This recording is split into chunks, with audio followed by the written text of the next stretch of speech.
नमस्कार दोस्तों, स्वागत है आपका स्टेनो गुरु यूट्यूब चैनल में। दोस्तों आज की वीडियो में हम लोग प्रैक्टिस करेंगे 10 मिनट का डिक्टेशन का अभ्यास करेंगे, जो कि 80 शब्द प्रति मिनट की स्पीड से रहेगा। चाहे आप हाई कोर्ट स्टेनोग्राफर की तैयारी कर रहे हो, या आरआरबी स्टेनोग्राफर की कर रहे हो, बिहारी एसआई की कर रहे हो, या आप फिर एसएससी स्टेनोग्राफर का स्किल टेस्ट देने जा रहे हैं। आपका डीडीए का स्किल टेस्ट लगा हुआ है, तो आप लोग इसको जरूर प्रैक्टिस करिएगा। एडिटोरियल मैटर है, लेकिन शब्द इसमें बहुत अच्छे अच्छे आए हैं। आप लोग इसको प्रैक्टिस करिएगा। जो नए शब्द मिले आप लोग उनको अलग से लिख के उसकी प्रैक्टिस कर लीजिएगा, ताकि अगर डिक्टेशन में आगे कभी आए तो फिर आपको प्रॉब्लम ना हो। पीडीएफ इसका दोस्तों आपको हमारे टेलीग्राम पर मिल जाएगा। टेलीग्राम का लिंक वीडियो के डिस्क्रिप्शन में दिया गया है। वीडियो पसंद आए तो वीडियो को लाइक कर देना, और चैनल पर पहली बार आए तो चैनल को सब्सक्राइब करके नोटिफिकेशन बेल ऑन कर देना, जिससे इंपॉर्टेंट वीडियो आपसे मिस ना हो। दोस्तों जैसे आपको पता है कि आरआरबी स्टेनोग्राफर की आंसर की आ चुकी है, ठीक है। आप लोग पेपर डाउनलोड करके उसमें मिला लीजिएगा, और हर रीजन की अलग अलग कट ऑफ रहेगी। तो अगर आपके अदर रीजन के हैं, मुंबई रीजन का छोड़ के, मुंबई रीजन में तो हमें लगता है कि अगर जिसके 40% के अंदर है तो सब 40% या 40% के ऊपर है तो सबको बुला लिया जाएगा। फिलहाल इसकी चर्चा हम बाद में करेंगे। यहाँ पे डिक्टेशन का प्रैक्टिस करते हैं हम लोग। अभी के लिए सब कुछ मतलब कटाप और फॉन्ट क्या होगा, ये सब पे वीडियो मैंने बनाया है, आप हमारे प्लेलिस्ट में मिल जाएगा आपको। और इसके अलावा दोस्तों अगर आपको डेली डिक्टेशन प्रैक्टिस करना है तो आप चाहें तो हमारे चैनल का मेंबरशिप ले सकते हैं, या हमारे पेड ग्रुप को ज्वाइन कर सकते हैं। अधिक जानकारी के लिए आप हमें मेल कर सकते हैं। हमारी मेल आईडी है studyforstenographer@gmail.com। तो डिक्टेशन को लिखिएगा, प्रैक्टिस करिएगा, और ट्रांसक्राइब करके पीडीएफ से मिलाकर बताइएगा कमेंट में कितनी मिस्टेक हो रही है आपकी। तो चलिए स्टार्ट करते हैं। 5 सेकेंड, स्टार्ट। यह गंभीर चिंता का विषय बनना चाहिए कि महाराष्ट्र और केरल के अलावा कुछ और राज्यों में कोरोना संक्रमित मरीजों की संख्या बढ़ने लगी है। इस सिलसिले को तत्काल प्रभाव से रोका जाना चाहिए। इसके लिए केवल यह जरूरी नहीं कि राज्य सरकारें केंद्र के इस निर्देश का तत्परता से पालन करें कि टीकाकरण में तेजी लाई जाए, बल्कि यह भी है कि लोग कोरोना संक्रमण से बचे रहने के लिए गंभीरता प्रदर्शित करें। यह गंभीरता उन राज्यों के लोगों को भी दिखानी होगी जहां कोरोना संक्रमण के मामले कम हो रहे हैं। कोरोना संक्रमण की रफ्तार धीमी होने का यह मतलब नहीं कि उसका प्रकोप खत्म हो गया है। महाराष्ट्र, केरल, मध्य प्रदेश, छत्तीसगढ़, पंजाब में कोरोना के बढ़ते मामले यही कह रहे हैं कि लापरवाही महंगी पड़ सकती है।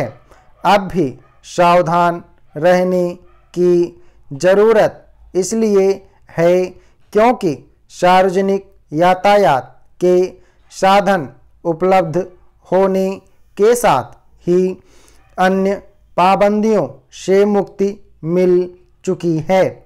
जब इतने समय तक मास्क लगाने और सार्वजनिक स्थलों में शारीरिक दूरी बरतने के प्रति सावधानी दिखाई गई है, तो फिर कुछ और दिन ऐसा करने में हर्ज नहीं।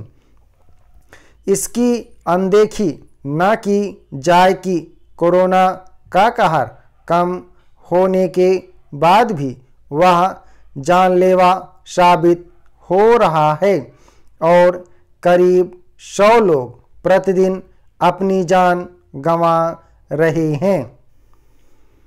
केंद्र सरकार के लिए केवल यही आवश्यक नहीं है कि वह राज्यों को टीकाकरण की रफ्तार बढ़ाने के निर्देश दे, बल्कि यह भी है कि इसकी निगरानी करे कि ऐसा हो रहा है या नहीं। यह सही समय है कि उन तौर तरीकों पर विचार किया जाए जिनसे टीकाकरण की रफ्तार तेज हो सकती है। अब जब पहले चरण का टीकाकरण खत्म होने वाला है, तब फिर इसके उपाय किए जाने चाहिए कि दूसरे चरण में अधिक से अधिक लोगों का टीकाकरण कैसे हो। यह अच्छा है कि 1 करोड़ से अधिक लोगों को टीका लग चुका है, लेकिन बड़ी आबादी वाले देश में यह संख्या कम ही है। बेहतर हो कि दूसरे चरण में ऐसी कोई व्यवस्था की जाए जिससे 50 वर्ष से अधिक आयु के लोगों के साथ उन सभी का टीकाकरण प्राथमिकता के आधार पर किया जा सके जो काम धंधे के सिलसिले में भीड़भाड़ वाले स्थानों में ज़्यादा आते जाते हैं। ऑटो रिक्शा चालकों, फल सब्जी बेचने वालों, कारखाना कामगारों आदि को जल्द टीकाकरण के दायरे में लाना चाहिए। इसी तरह मेट्रो, लोकल ट्रेनों और सार्वजनिक परिवहन के अन्य साधनों का उपयोग करने वालों को भी यथाशीघ्र टीका लगाया जाना चाहिए। चूँकि टीकाकरण की रफ्तार तेज करना जरूरी हो गया है, इसलिए निजी क्षेत्र के अस्पतालों को भी टीकाकरण अभियान का हिस्सा बनाने में देर नहीं की जानी चाहिए। इंसान की तरह राष्ट्र के जीवन में भी संकल्पों का गहरा असर पड़ता है। एक स्वर में किए गए आह्वान पूरे राष्ट्र को नई दिशा दे सकते हैं। हमारे साथ 27 साल पहले यह घटित हो चुका है। वह पड़ाव था जम्मू कश्मीर का संकल्प दिवस, जब हमने अपने लड़खड़ाते हुए आत्मविश्वास को पुनः हासिल करने की शुरुआत की थी। 22 फरवरी 1994 को संसद के दोनों सदनों ने एक स्वर से पूरे जम्मू कश्मीर को भारत की अभिन्न अंग के रूप में एक बार पुनः निरूपित करते हुए पाकिस्तान के अवैध कब्जे वाले हिस्से को वापस लेने का संकल्प लिया था। बाहरी तौर पर देखने से इसमें कुछ नया नहीं लगता। हमारा संविधान जम्मू कश्मीर को भारत का हिस्सा मानता है, यहाँ तक कि जम्मू कश्मीर के तत्कालीन संविधान की प्रस्तावना तथा धारा 3 में भी समग्र जम्मू कश्मीर को भारत का हिस्सा माना गया था। इसलिए तकनीकी तौर पर तो यह मौजूदा संवैधानिक व्यवस्था की घोषणा मात्र थी, किंतु जिस कालखंड में यह संकल्प लिया गया था वह बहुत महत्वपूर्ण था। उस समय कश्मीर घाटी में भारत माता की जय बोलने का साहस करने वाले गिनती के लोग भी नहीं बचे थे। घाटी में आतंकियों का साम्राज्य स्थापित हो चुका था।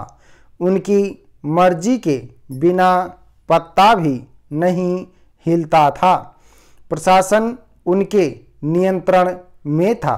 अल्पसंख्यक आबादी को या तो मार दिया गया या उन्हें घाटी से पलायन करने पर मजबूर कर दिया गया था।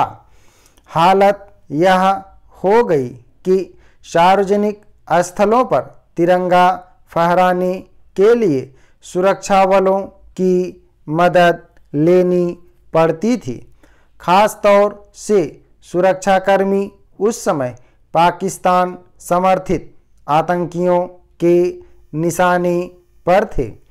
उन पर घात लगाकर हमले की घटनाएं रोजमर्रा की खबरों का हिस्सा थीं।